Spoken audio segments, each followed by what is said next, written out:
Let's do an example. Find the critical value T of alpha over 2 corresponding to a 95% confidence level given that the sample has size n equals 15. There's two ways we could do it. We could go to this table, 95%, and size is 15.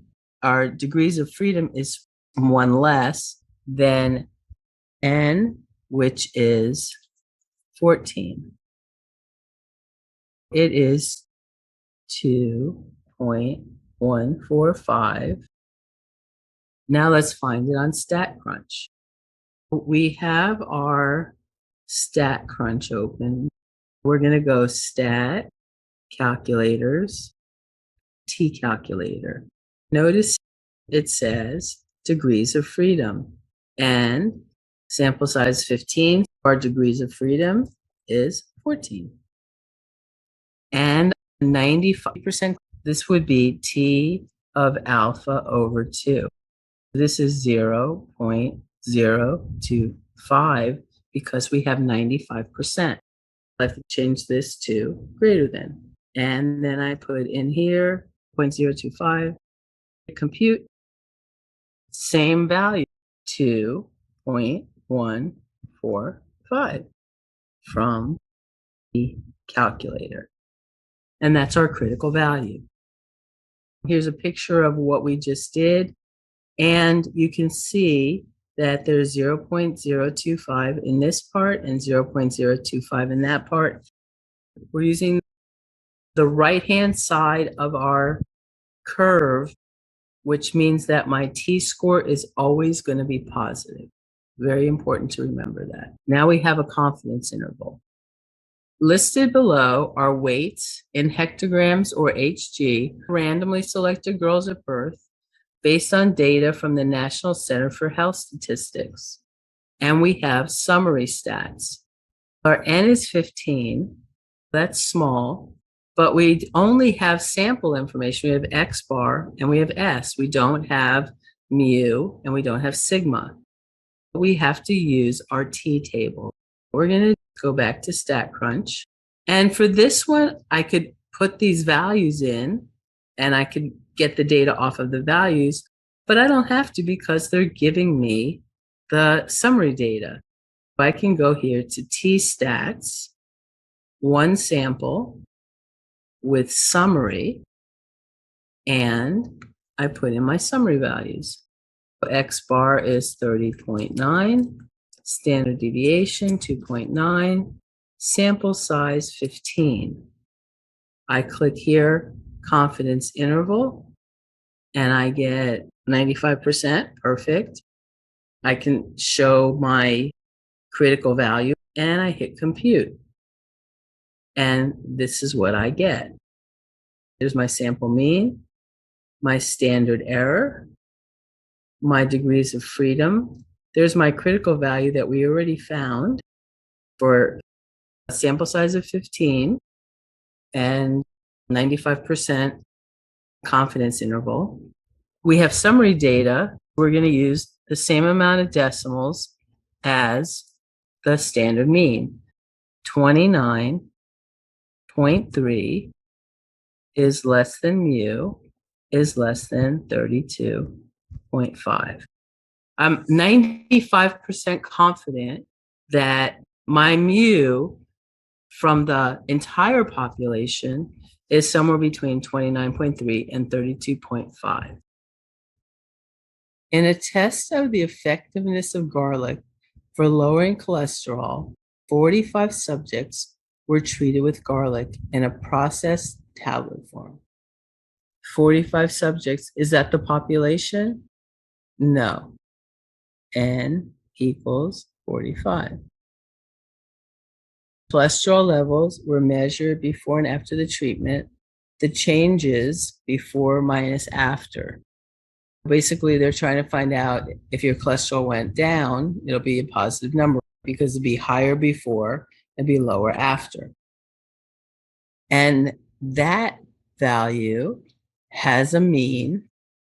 And is that a sample mean or a population mean? It's a sample mean. that's going to be equal to 3.6. And the standard deviation of the sample, that's small s, is equal to 15.2. We have alpha is going to equal 1 minus 0.99, which equals 0.01, and alpha over 2 is equal to 0.005. We go here to stat, and we go to t-stats, one sample with summary, and we put in our summary values. We have mean is 3.6, standard deviation 15.2, sample size was 45, confidence is 99. Here's our values. Let's put them in and see what we get. To 2 decimal places, that is. What does the confidence interval suggest about the effectiveness of the treatment? We have a confidence level of 99%, and we know our values. Let's read them. The confidence interval limits do not contain 0. Well, between a negative and a positive, that mu's got to get to 0. That's not true. The confidence interval limits contain 0, good, suggesting that the garlic treatment did affect the LDL cholesterol levels. All right, first, that's best. Confidence interval limits contain 0, suggesting that the garlic treatment did not. That is the actual correct answer. We have this confidence interval, and inside that interval, there's a 0. Nothing may have changed at all. If we're saying that it's the before number minus the after number, and that becomes 0, well, then this didn't help at all.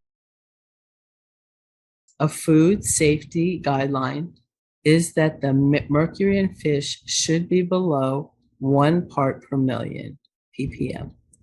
Listed below are the amounts of mercury per million found in tuna sushi sampled at different stores in a major city. Construct a 95% confidence interval estimate of the mean amount of mercury in the population. Does it appear there's too much mercury in tuna sushi? What do we have to do? We have to check our requirements first. If it has more mercury than 1 part per million, it's not safe. Here's our data. Let's open StatCrunch with new data. For our requirements, we know what it has to be below 1 part per million. It really doesn't tell me anything, does it? How about if we use that QQ plot on the mercury, and I like putting the correlation statistic in there. It tells me how close I am to 1, and this looks good. I'm very close to 1. I can consider this normally distributed. And what do I have for information? This is the amounts of mercury found in the tuna, and I need to construct a 95% confidence interval estimate of the mean amount of mercury. Are we going to need a T or a Z? We're going to need a T-score because we don't have 30 numbers. We did say it's normally distributed, but we don't have very much data. We're going to use our T calculator. One sample with data. There's my data. Confidence interval of 95%. When I'm only looking for one value, I can actually plot this. And I can see at the same time, is it actually normally distributed? Which I already showed you it was, but there it is. What is the confidence interval estimate of the population of mu? I want my lower limit to 3 decimal places. That stays like that. And my upper limit, and that is going to round up to 9. Does it appear that there's too much mercury in tuna sushi? That's a pretty big range of data. And we can already see here, this one, 1.25 is already over, which means it's dangerous. 0.10 is below here. It's not, it's an outlier as well. No, because it is not possible that the mean is greater than 1. That's not true. Yes, because it is possible that the mean is greater than 1 part per million. Also, at least one of the sample values exceeds 1 part per million. At least some of the fish have too much mercury. So far, that's the best one. No, because it is possible that the mean is not greater than 1 part per million. It is possible that the mean is not greater than 1 part per million. Also, at least one of the sample data values is less than 1 part per million. At least some of the fish are safe. I only have one that's above, that's this 1.25. And then the last thing says yes. The question is, does it appear that there is too much mercury in tuna sushi? Yes, because it is possible that the mean is not greater than 1 part per million. At least one of the sample values exceeds 1 part per million.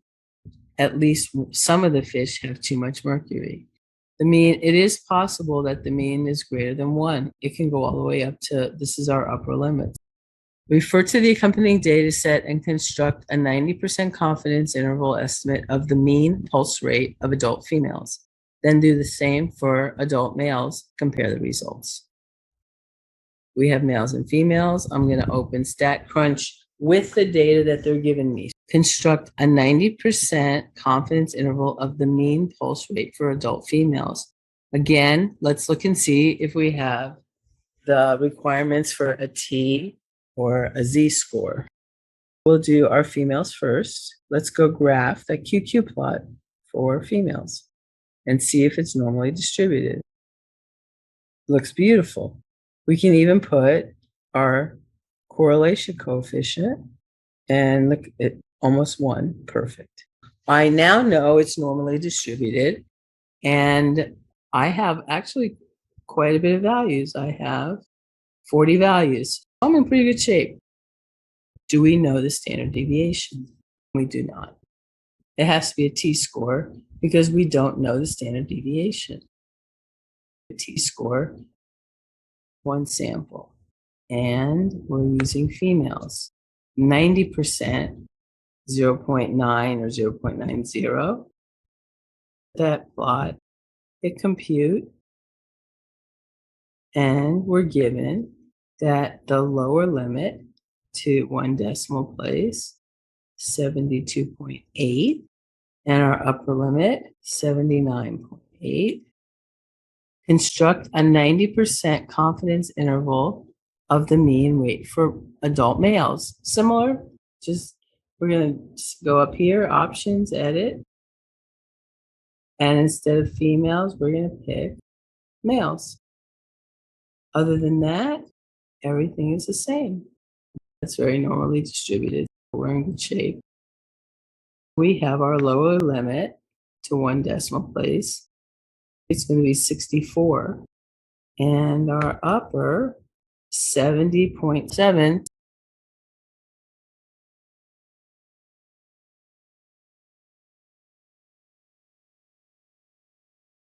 Compare the results.